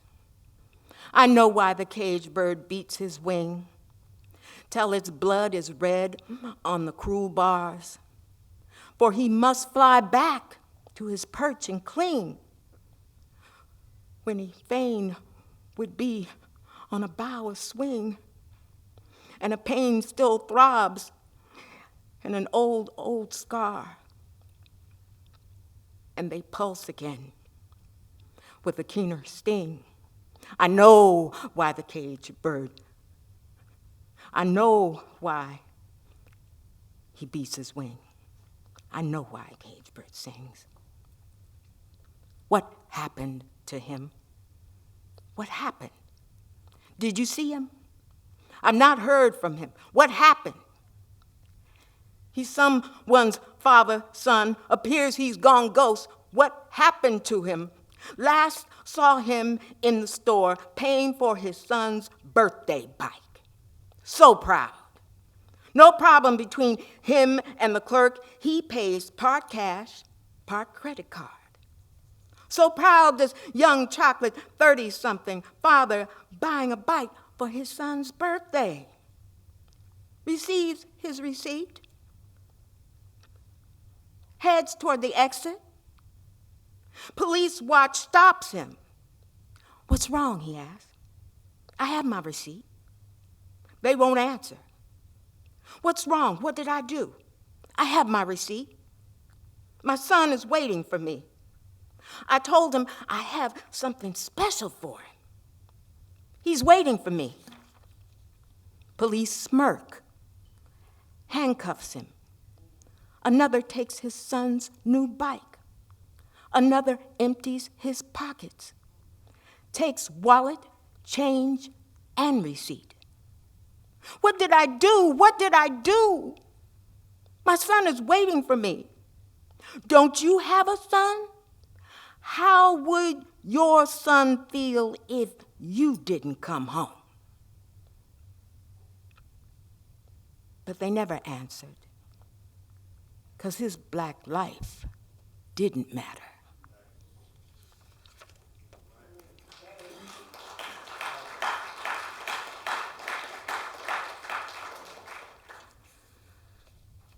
Lord, we're in some amazing times, but we keep moving forward. Oh, we keep moving forward. Let's give it up for the poets you've heard thus far today. Come on. And thank Dr. Ken McMillon for organizing all of this.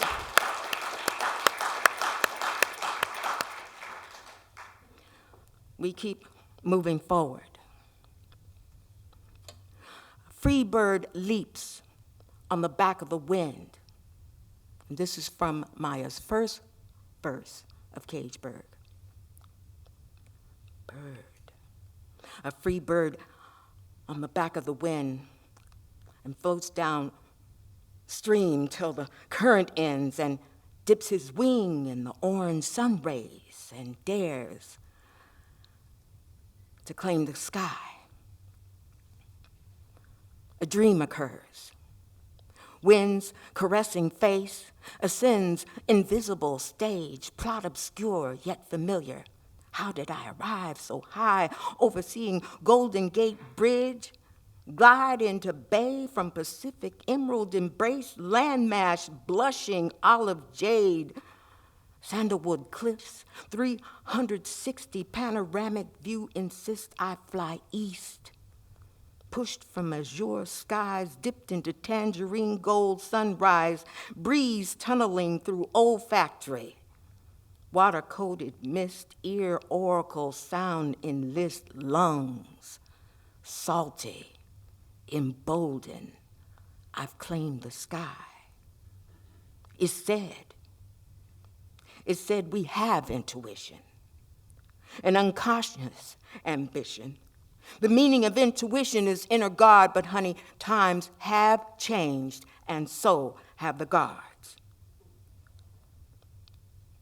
Many are inflicted, diseased, and insane, and many will point the finger at who's to blame, but face it, We had to play another culture's game, and splicing mental, psychological genes has been the reign. But I remember a quote from my biology book, and from it, this is what I took: these genetic factors, and there may not be so many in number, define our intellectual and conceptual limits. So I propose that through phylogenetic studies and studies of rare genetic human variants, we can learn much concerning their basic cerebral components in preparation for the day when we wish to begin to move back their limits, back their limits, back our limits.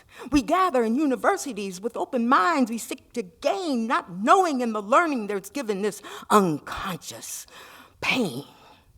Pushing back our limits, we've lost many fruits, we've lost many lives. Some say generations of our youth teaching us, don't use your first mind, don't be a simpleton. Use your head, analyze, forget intuition, forget who you are. Many of us bought it, no longer use first thought. Tuition for intuition, their guard we bought.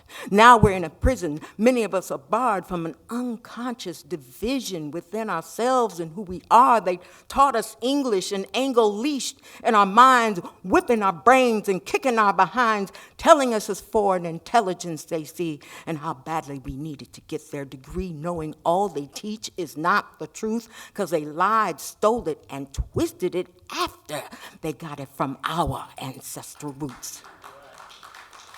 The Africans of Mali know of the star Sirius.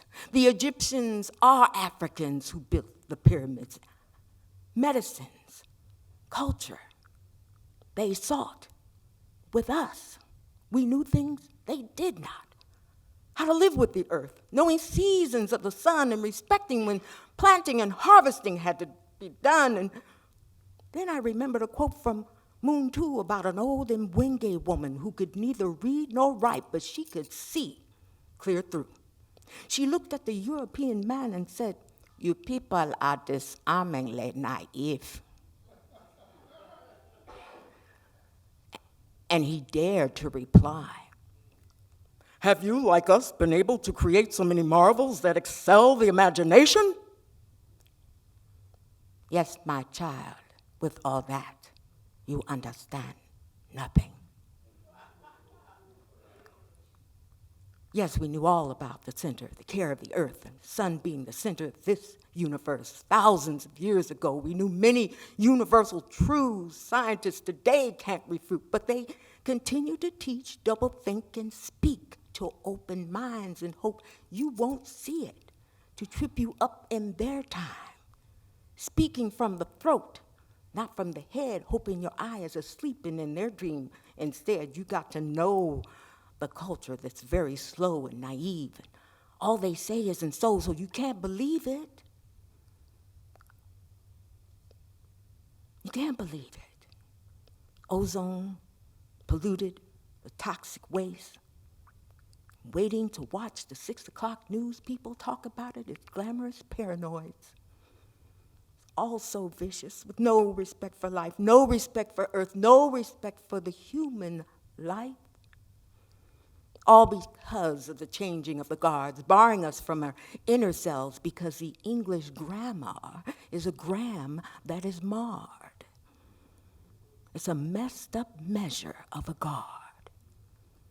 It said, however, my people have intuition and unconscious ambition.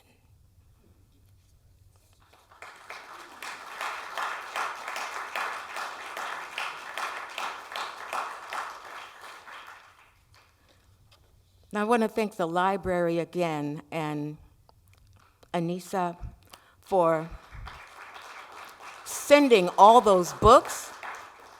And I attempted to write a poem from Maya's legacy that she's left us, all these titles. And they may not be all here, but I could count like 1, 2, 3, 4, 5, 6, 7, 8, 9, over 10 at least are in this poem.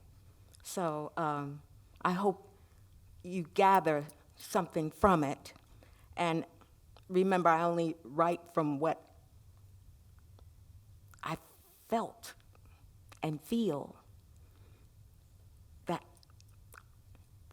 that she gave to me as I looked at these works. Mother, a cradle to hold me, fix great food all day long, cook splendidly. We eat smart from Daddy's garden. Mama's squash custard pie, disguised taste of vegetable hated. Then one day tells me life for you may not be peaches and cream. Enters hospital for the second time. There definitely was no singing, swinging, and getting married like Christmas. Because days later, Mama appears in bedroom before sunrise. The Lord's Prayer she embroidered hangs overhead. It's Mama and me and Mama. Mystic beauty, bathed in light, bends towards me, kisses my forehead, love threads my breath. Didn't know this kind of goodbye, crossing veil from hospital room to the other side. Father loses his mind, given to foster care. They tell us we're pitiful, dare us to rise, but even dust carries a prize. And the heart of a woman wouldn't take nothing for my journey now. Listening to Rainbow in the Cloud, tell me even stars look lonesome. Keep your head high, child. A song flung up to heaven, heralds loud and strong. We gather together in my home, in my painted house. Life doesn't frighten me now. Spirits walking and talking with and without a body, I will not be moved. A conundrum in our enemy's dream. They will try to clip our wings, but I know why the caged bird sings of freedom.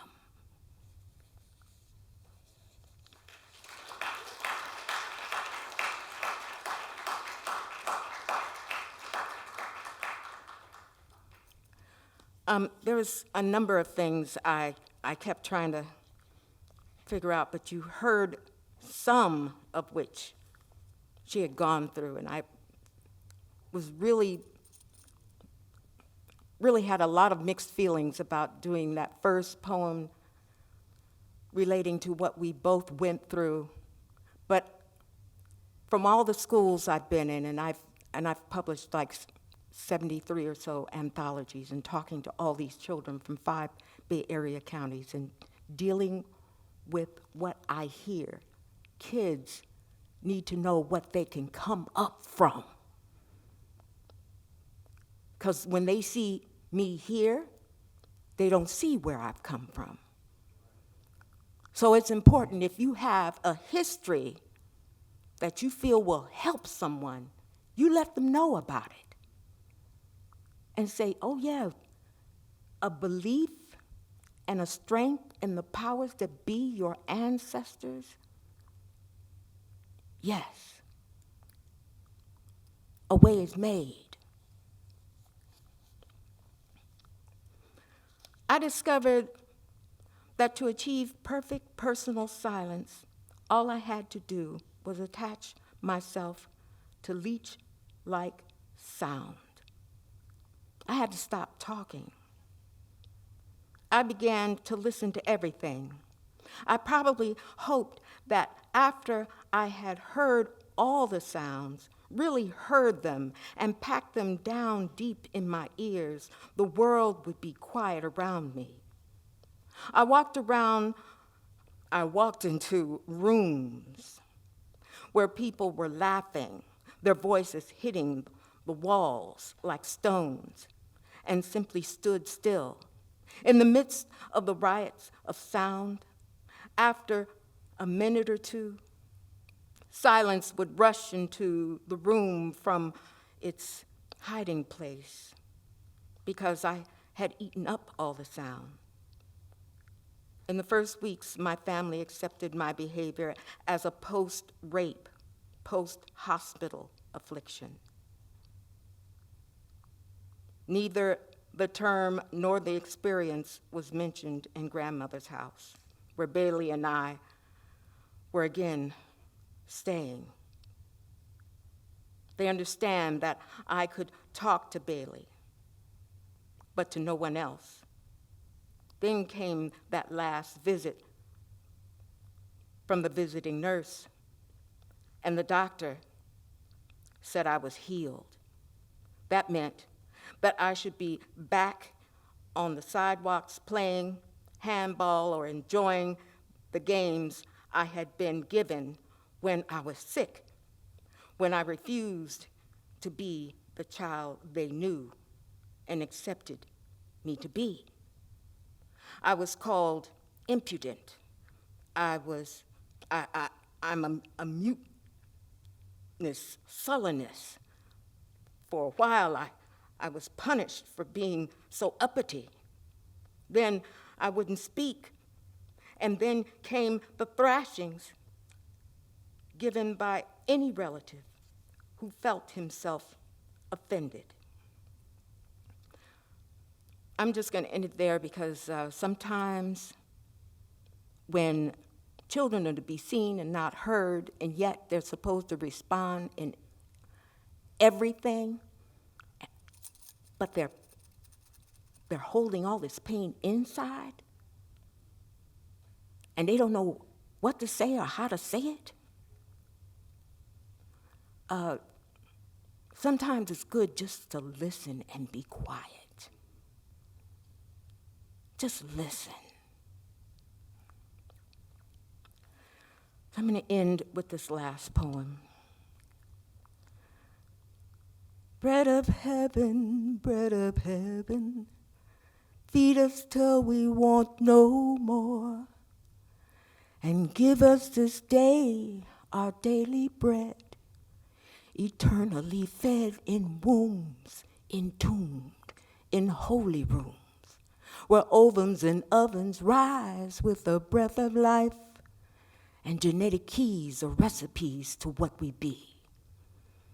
And give us this day our daily bread, words authored by mother tongues wed, beams of light, flight of ships, holy water, seas of men to sail and swim ashore, and poetry of life. And give us this day our daily bread.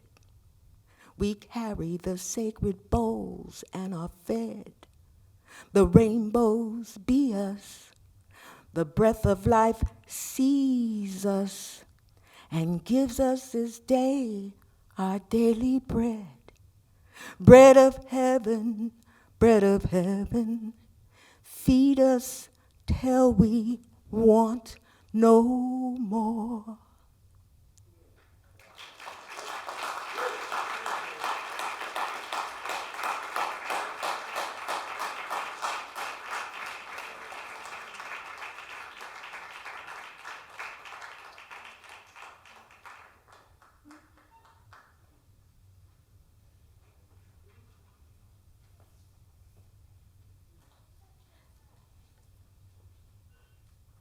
Anissa, can you come up?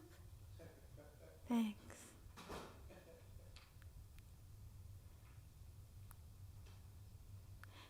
I just want to thank you all for being here. And could you give another hand for Tureeda? Thank you, Tureeda. Thank you. I want to thank you and the library for all that you've done. Oh, absolutely. This has been spectacular, and I'm so glad that books were given out, because that's how that can be spread, that love, that writing can be spread in the communities. You can take it to those books to your children, to your friends, and give them away, keep on reading them, passing them down, and the more people know, the more they understand. Thank you, and thank you. Oh, thank you. And a big thank you to all of you for being here today. We appreciate you coming out on a Sunday, and enjoy the rest of the day. And don't forget to pick up your I Know Why the Caged Bird Sings. If you didn't get one free today, we have another event Tuesday night, but they are available at every single library right now. You could walk in and pick up a copy. First floor, exhibit on the 6th floor, and we'll see you all again really soon. Thank you.